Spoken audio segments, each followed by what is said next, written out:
Fala pessoal, tudo bem? Bem-vindos para mais um vídeo aqui entre Traves e Textos. Hoje numa pegada um pouco diferente, né? Vocês estão me conhecendo agora, prazer, eu sou o João Pedro, essa aqui é a minha cara e tal.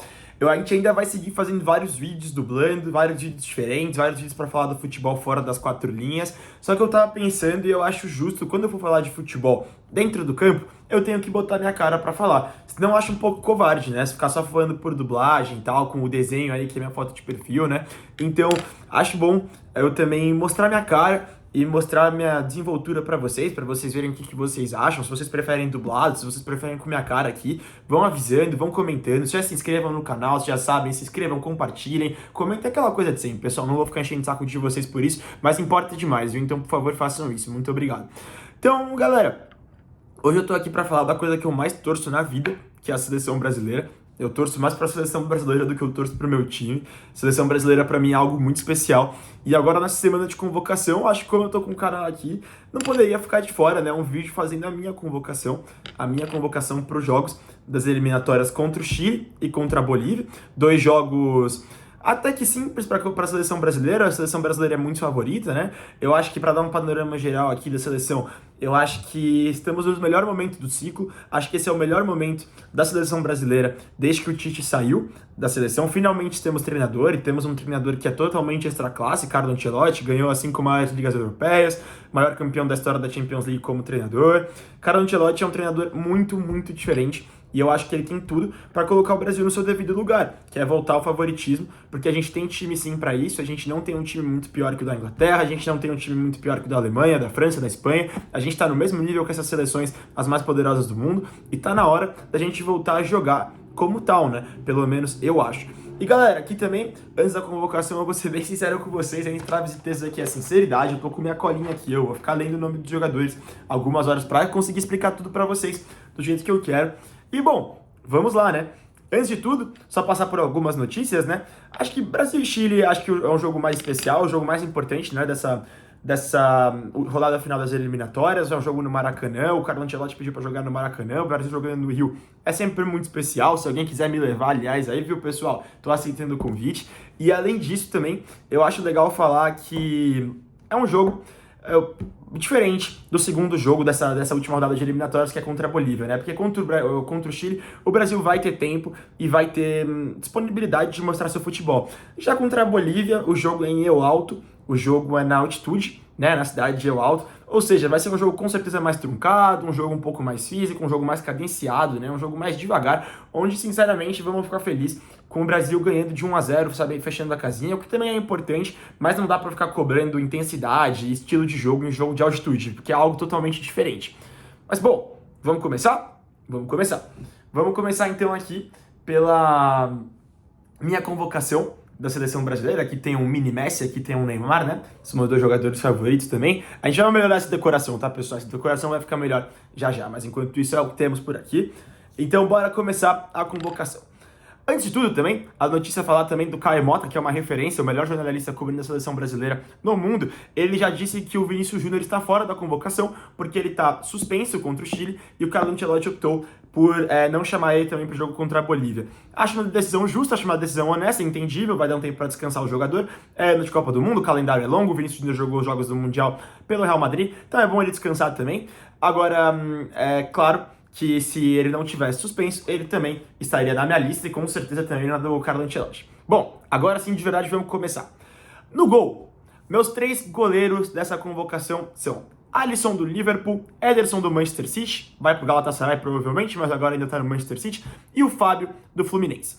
Alisson e Ederson é indiscutível, né, pessoal? São 2 dos melhores goleiros do mundo, o Alisson principalmente. O Alisson junto com o Courtois, pra mim, faz uns 5 anos já é o melhor goleiro do mundo, ao lado do goleiro do Real Madrid. O Alisson, pra mim, é o melhor goleiro da Premier League por bastante coisa. É um goleiro que passa muita confiança, é um goleiro que não tem falhas graves, é um goleiro que sabe jogar com os pés, é um goleiro que faz tudo bem.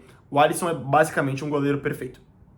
O Ederson, por outro lado, eu acho que ele vem numa queda, eu acho que o ano passado dele foi um pouco pior, do que a média, mas quando ele atuou pela seleção brasileira, ele não comprometeu, ele nunca comprometeu atuando pela seleção brasileira, na minha opinião. O Ederson é um excelente goleiro também, não é do nível do Alisson, não é um extra classe total histórico igual o Alisson, mas é muito bom goleiro, e mesmo indo pro Galatasaray, eu acho que ele tem que ficar aqui na convocação. Eu acho que não tem por que mexer na dinâmica entre Alisson e Ederson, que são dois goleiros que eu acho que se motivam a se manter no melhor nível, porque são muito bons, e tem que estar na convocação.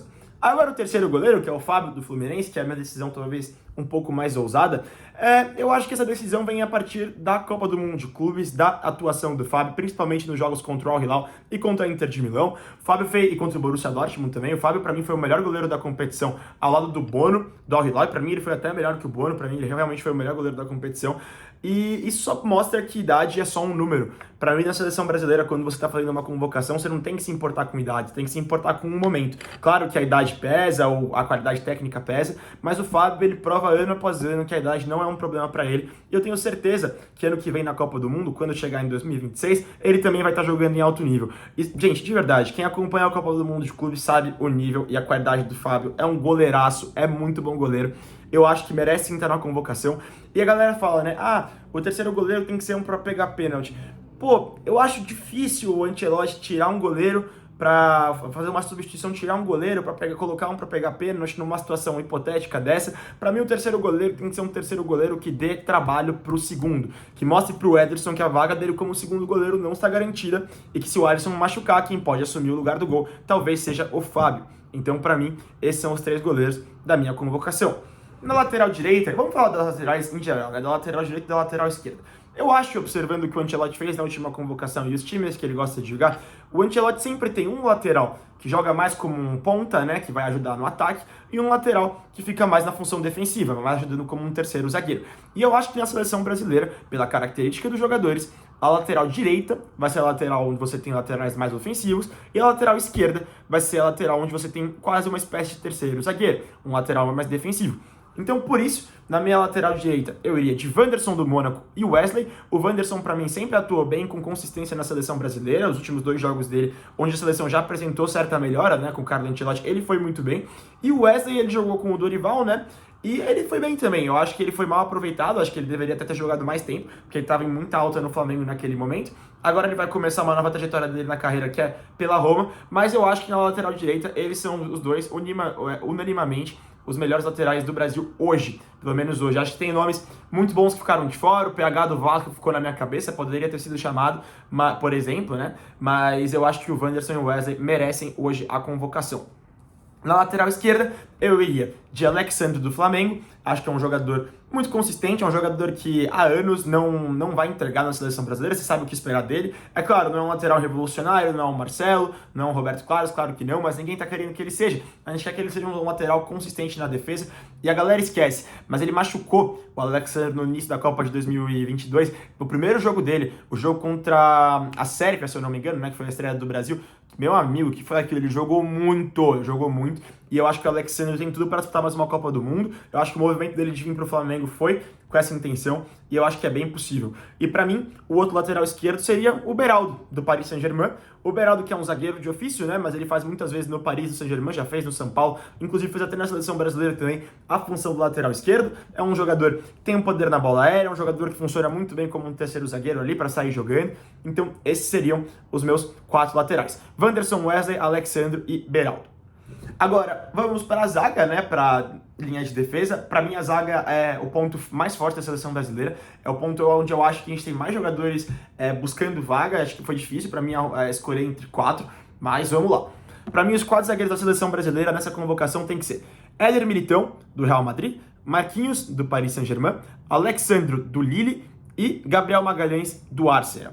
O Éder Militão e o Marquinhos, para mim, dispensam explicações. O Éder Militão jogou muita bola com o Ancelotti no Real Madrid, vem em recuperação também. Ele fez um gol do meio de campo agora na pré-temporada e provavelmente vai ser titular no esquema de 3 zagueiros do Xabi Alonso. Eu acho que o Éder Militão é um zagueiro de primeiro nível mundial, vem de 2 lesões muito sérias, né? Mas quando está em campo e quando está saudável, ele sempre apresentou um futebol de excelente e altíssimo nível.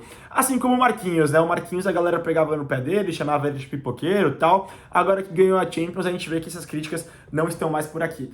Mas Marquinhos, para mim, indiscutível, indiscutível, um dos melhores zagueiros do mundo na última temporada, fez uma excelente Copa do Mundo de clubes, a Champions League do Marquinhos foi excelente, o Campeonato Francês também, claro, como padrão, então o Marquinhos mantém a vaga dele. O Alex Sandro, para mim, que eu mencionei, eu acho que ele vem como o terceiro zagueiro dessa seleção, pelo que ele apresentou nos 2 últimos jogos contra o Equador e contra o Paraguai na Neoquímica Arena. O Alex Sandro chegou e mostrou muita personalidade. Fazia tempo que um zagueiro não era chamado pela primeira vez na seleção brasileira e mostrava também a personalidade. O Alex Sandro, o que ele fez foi se destacar e, para mim, ele garantiu a vaga dele nas convocações da seleção brasileira pelo que ele apresentou em campo com a seleção. Vou ser muito sincero com vocês, eu acompanho o Lille, eu não acompanhei agora a pré-temporada da equipe do Lille, mas o Alex Sandro se destaca bem, fez uma boa temporada no Lille, não tem um motivo que ele tá ali na seleção brasileira. Liga Francesa é uma liga muito boa para defensores, existem muitos atacantes muito bons, então o Alexandre é um zagueiro que eu confio, pelo menos por enquanto, pelo que ele apresentou. E por último, o Gabriel Magalhães, fiquei muito na dúvida entre a convocação do Gabriel Magalhães ou do Thiago Silva, porque o Thiago Silva fez uma excelente Copa do Mundo de Clubes pelo Fluminense, se destacou, foi muito bem, mas eu acho que o Gabriel Magalhães ele vive, mais uma vez, um momento muito bom no Arsenal. Para mim, ele foi o melhor jogador do Arsenal na última temporada, o melhor jogador, não o melhor zagueiro, o melhor jogador da equipe londrina, e ele faz parte, para mim, da melhor dupla de zaga da Premier League, que é o William Saliba e o Magalhães. Eles são muito bons. Se vocês assistiram, por exemplo, agora a primeira rodada da Premier League entre Arsenal e Manchester United, você já viu o Gabriel Magalhães salvando a equipe. É um zagueiro muito consistente, é um zagueiro muito seguro, tem boa saída de jogo e para mim também é o melhor zagueiro do mundo na bola aérea. Então esses seriam meus 4 zagueiros para a seleção brasileira: Éder Militão, Marquinhos, Alexandre e Gabriel Magalhães. Agora vamos ao meio-campo, tá? Aqui antes do meio-campo eu quero fazer uma explicação, tá? Existem jogadores que poderiam fazer a função do camisa 10 aqui, quando eu fizer uma escalação, vocês vão ver que vão e podem treinar e vão ser utilizados como meio-campos, mas são atacantes de ofício, então eu coloquei eles na convocação como atacantes. Mas vocês vão entender quando eu for explicando melhor. Então vamos lá para os meio-campos. A minha convocação seria Casemiro, do Manchester United, Bruno Guimarães, do Newcastle, Lucas Paquetá, do West Ham, Andrei Santos, do Chelsea e André, do Wolverhampton. Podem me xingar o meio campo inteiro da Premier League, os volantes todos da Premier League, porque eu acho que eles foram mal aproveitados pelo Dorival Júnior quando tiveram suas oportunidades lá. O Casemiro nem teve oportunidade. Vamos um por um aqui. O Casemiro, para mim, o Ancelotti fez muito bem de chamar ele. Ele fez uma excelente segunda metade de temporada com o Ruben Amorim pelo Manchester United. Começou bem também agora essa nova temporada na estreia da Premier League. Eu acho que um ano de Copa do Mundo é o título que o Casemiro não tem. Eu acho que ele tem tudo para estar super motivado e é um cão de guarda que se mostrou necessário para a seleção brasileira. Ele fez muita falta quando ele estava fora. Então é muito bom ter o Casemiro de volta. Casemiro aí, para mim, tem que estar na convocação. Assim como o Bruno Guimarães. Esses, para mim, são os dois inquestionáveis do meio campo da seleção brasileira. O Bruno Guimarães, ele tem uma certa inconsistência na seleção, mas eu acho que o Carlo Ancelotti vai saber aproveitar ele muito bem, melhor que o Dorival soube, melhor que do que o Fernando Diniz soube. Porque o Bruno Guimarães, se você acompanha a Premier League, se você acompanha o Newcastle, você sabe a relevância dele pro time. Ele é o coração do time, ele é a alma do time, de um time de Champions League, tá? Então não é pouca coisa. Ele é muito bom jogador, para mim, essencial na seleção brasileira. Pegando aqui agora o Andrei Santos e o André.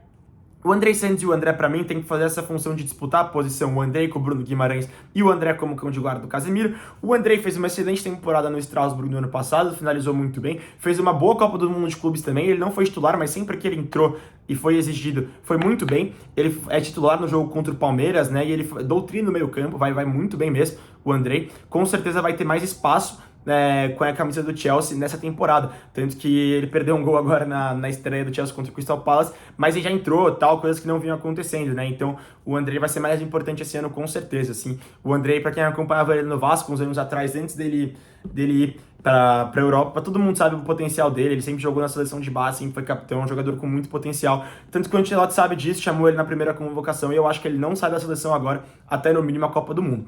Já o André para mim é um jogador que ele sim aproveitou a chance que teve com o Diniz e a chance com o Dorival. Eu acho que o André sempre que jogou na seleção brasileira jogou bem, conseguiu performar, sempre não era um Casemiro, claro, mas sempre conseguiu ajudar a seleção defensivamente na saída de jogo. É um excelente volante, na minha opinião.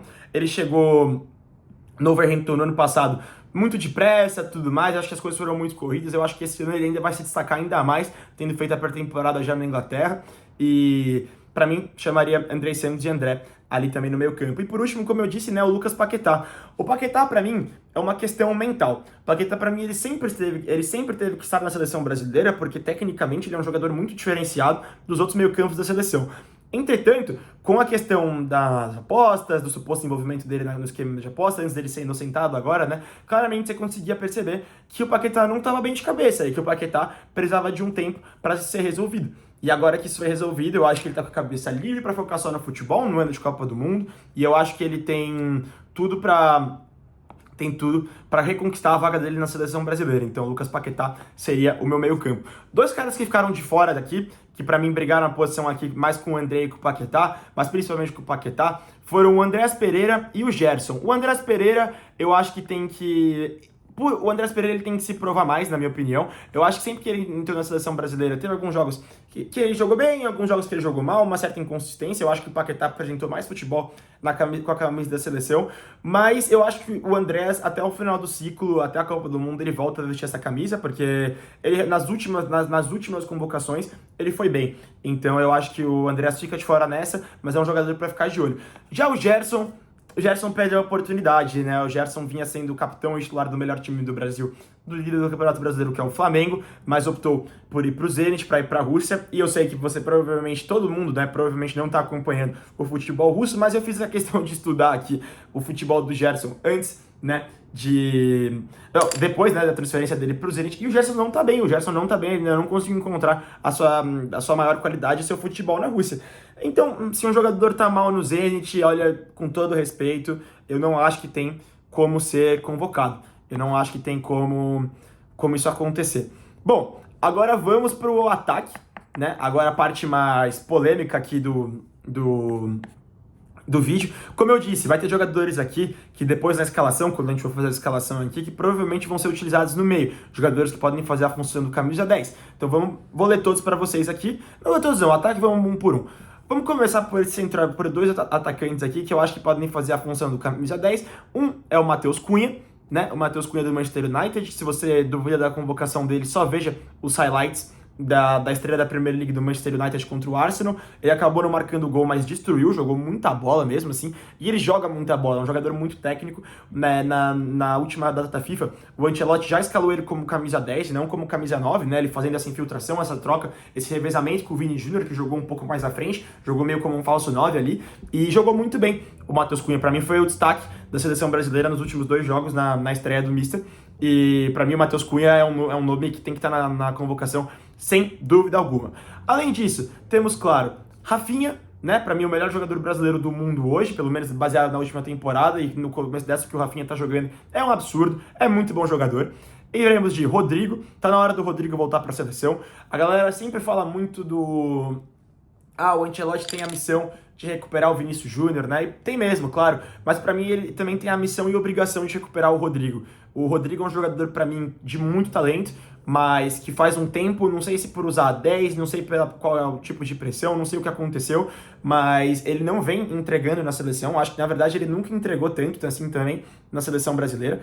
E eu acho que tá na hora do Rodrigo ter um pulo ali para ser titular absoluto da seleção brasileira. Coisa que hoje ele não é, mas eu acho que com o Carlo Ancelotti, que foi o treinador que ele mais voou na vida dele, né? Tudo bem, essa última temporada do Rodrigo no Real Madrid foi um pouco abaixo, não foi do nível das outras, mas a gente sabe que o Rodrigo e o Carlo Ancelotti têm uma grande parceria e que o Rodrigo joga muito, que o Rodrigo, quando tá em boa fase, joga muito futebol. Pra mim é um jogador que não pode ficar de fora da seleção brasileira, né? Então eu falei aqui, ó, Rafinha, Rodrigo, Matheus Cunha, João Pedro. Por quê? Nome de craque, né? Número 1, tem nome de craque, a gente já sabe disso. E o João Pedro, porque eu acho que a Copa do Mundo de Clubes dele provou que ele é um jogador diferente. A gente sempre, como eu tava dizendo, tem uma galera que tem um preconceito com a Premier League e tal, mas o João Pedro já vinha jogando muita bola no Brighton. No Brighton ele vinha jogando como um segundo atacante, tinha um atacante mais de área na frente dele, mas no Chelsea, o que ele fez na Copa do Mundo de Clubes agora nessa estreia da Premier League, é jogar mesmo como um camisa 9 de ofício.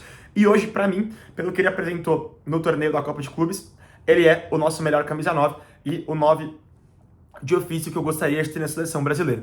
Além de, aí vamos seguir, né? Depois do João Pedro, também convocaria o Caio Jorge. Eu acho que o Caio Jorge merece a convocação pelo que ele vem apresentando no Cruzeiro nesse ano. Eu acho que nos últimos jogos a gente teve uma queda do Caio Jorge, assim, né? Mas tem que aproveitar o momento. Eu acho que futebol e seleção brasileira tem muito a ver com o momento. E, pô, se o Caio Jorge não merece a convocação, quem merece, né? Tipo, eu não sei muito como mais falar do que isso. Ele tem 13 gols no Campeonato Brasileiro, vem fazendo um excelente Campeonato Brasileiro, não só em questão de gols, mas em questão de posicionamento, em questão de assistências. Eu acho que, não para ser titular, mas eu acho que é um garoto muito jovem, é um garoto que aproveitaria, sim, a chance dele na seleção brasileira. Eu pensei também, aqui não tá na lista, mas eu pensei sobre o Endrick, eu pensei sobre o Richarlison. Eu acho que os dois, o Endrick e o Richarlison, tem que fazer mais. Eles já tiveram a chance deles na seleção e o Endrick, principalmente, para mim, que é de qualidade técnica, é bem melhor que o Caio Jorge, mas ele tem que jogar. O Endrick tem que jogar e ele não joga faz muito tempo, então não dá para chamar ele. E o Richarlison, eu acho que tem que manter uma constância no clube, assim como o Caio Jorge manteve. Então vamos lá, a gente tá com Caio Jorge, Rafinha, Rodrigo, Matheus Cunha, João Pedro, Estevão, né?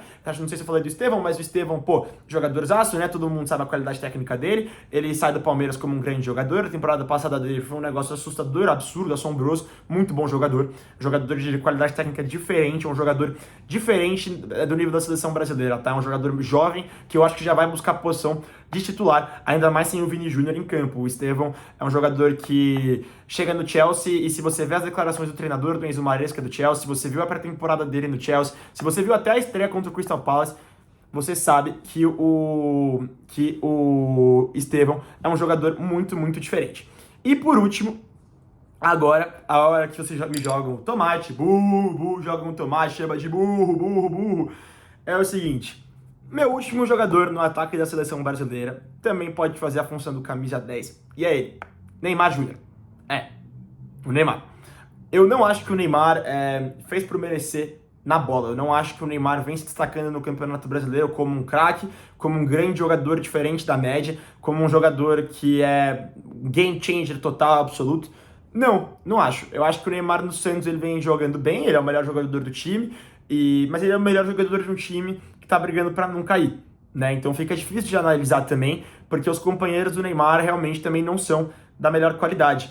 Eu acho que a gente pode brincar sempre, né? Você vai chamar ele para tocar pandeiro, você vai chamar ele porque ele é ídolo do Vinícius, do Rodrigo, do Rafinha, porque ele é ídolo de todo mundo. Cara, sim. Sim, eu acho que o Neymar é um jogador que tem que estar no elenco ali. Eu acho que é um jogador que não pode, a gente pode discutir se ele vai ser titular, se ele não vai ser titular, mas eu acho que você tendo o Neymar, ele faz uma diferença. O Neymar, quando ele joga, a defesa tem sempre que ficar atenta nele, você não vai deixar o Neymar livre, você nunca vai deixar o Neymar sozinho na marcação. Quando o Neymar tá com a bola, abre espaço para jogadores como o Rafinha ou o Rodrigo ficarem mais livres, terem mais a marcação 1x1, terem menos jogadores em cima dele, por Matheus Cunha também. Então eu acho que o Neymar é um jogador que pode ajudar bastante ainda, né? Eu acho que, assim, principalmente tem que testar, sabe? Eu acho que o Neymar tem que ser testado com o Ancelotti, porque eu confio muito no trabalho do Mr. Ancelotti, né? E eu acho que o Carlo Ancelotti, ele tem que analisar, convocar o Neymar e ver se o Neymar tá no nível dos companheiros, se o Neymar consegue acompanhar o nível dos companheiros, se o Neymar consegue ajudar a seleção brasileira ao ponto de manter a camisa 10, manter a titularidade, manter quem ele sempre foi na seleção, né? O que eu acho difícil, eu acho que vai ser difícil o Neymar aguentar 90 minutos em alta intensidade, eu não acho que o Neymar hoje é mais a referência física da seleção, eu acho que hoje, no momento, antes da convocação, ele não é a referência técnica, não é. Se você vê os jogos do Santos, você sabe que tem jogadores do Brasil no futebol europeu que estão melhores do que ele, estão jogando melhor, estão tendo uma técnica melhor que a dele, mas mesmo assim, eu chamaria, eu acho que o Neymar tem que estar no grupo, eu acho que se o Neymar estiver bem, se o Ancelotti conseguir fazer ele entrosar com os companheiros, coisa que ele já fez, se o Ancelotti conseguir ver um estilo dele de jogo diferente do que ele vem jogando no Santos, que é muito mais tendo que carregar o time inteiro, assim, sabe? E o Neymar ser só mais uma peça da engrenagem e não ser o que move a máquina inteira, eu acho que ele pode ajudar, sim. E, bom, galera, então essa é a minha convocação, são os 23 aqui, né? Vou passar mais uma vez, ó. Alisson, Ederson, Fábio, Wanderson, Wesley, Éder, Militão, Marquinhos, Alexandre, Gabriel Magalhães, Alexandre Beraldo, Casemiro, Bruno Guimarães, Lucas Paquetá, Andrei Santos e André, Caio Jorge, Rafinha, Rodrigo, Matheus Cunha, João Pedro, Estevão e Neymar. Esses são meus 23 convocados para a última rodada das eliminatórias contra o Chile e contra a Bolívia. Vamos lembrar, claro, que o Vini Júnior está suspenso, ele não vai ser chamado, informação do Caio Mota, então por isso que ele não está na minha lista também. Agora, vamos para a escalação. A minha escalação do jogo Brasil-Chile seria assim, acho que a gente iria num 4-3-3, como eu vinha dizendo, um 4-3-3 móvel, com um atacante meio fazendo a função do camisa 10, sem um 9 de ofício. Vamos lá. A minha escalação seria Alisson no gol, Wanderson na lateral direita, Éder Militão e Marquinhos na zaga e Alexandro do Flamengo na lateral esquerda. No meio campo teríamos Casemiro, Bruno Guimarães e Matheus Cunha fazendo a função do camisa 10. E no ataque, Estevão na direita, Rafinha como falso 9 e Rodrigo na esquerda. Esse é meu ataque, sem um 9 de ofício. Eu acho que com esse ataque você pode usar o Matheus Cunha, o Rafinha e o Rodrigo. Esses três podem ir revezando a função do camisa 10 e do camisa 9. Eles fazem essas funções muito bem. O Estevão também pode jogar um pouco mais recuado, pode buscar a bola, fazer um pouco a função do camisa 10. Mas principalmente aqui é um ataque móvel, entendeu? E eu acho que o Carlo Ancelotti é um treinador que sabe fazer isso. É um treinador que é diferente, com todo respeito, mas diferente do Dorival, diferente do Diniz. Não vai usar o Matheus Cunha como um 9 pivôzão. E sabe fazer um ataque mais móvel. Se você lembra aquele último time do Real Madrid que ganhou a Champions, com o Rodrigo e o Vinícius Júnior na frente, não tinha um camisa 9 de fato. Você tinha o Bellingham um pouco infiltrando, às vezes como falso 9, o próprio Rodrigo e o Vinícius Júnior revezavam para ver quem ia fazer mais essa linha de frente, mais essa função do falso 9, e é isso que eu quero ver na seleção brasileira. É isso que eu quero ver, é um ataque mais móvel com o Matheus Cunha, Rafinha, Rodrigo, meio que dividindo ali a função do camisa 10, do ponto esquerda e do falso 9. Galera, acho que eu falei meio rápido, assim, é a primeira vez eu fazendo o vídeo com o cara, eu tô um pouco estranho, mas a gente vai melhorando sempre. Vocês, mano, comentem onde eu posso melhorar, tudo que vai acontecer. E aí, galera, é nóis, viu? Obrigado. A gente traz os textos, valeu!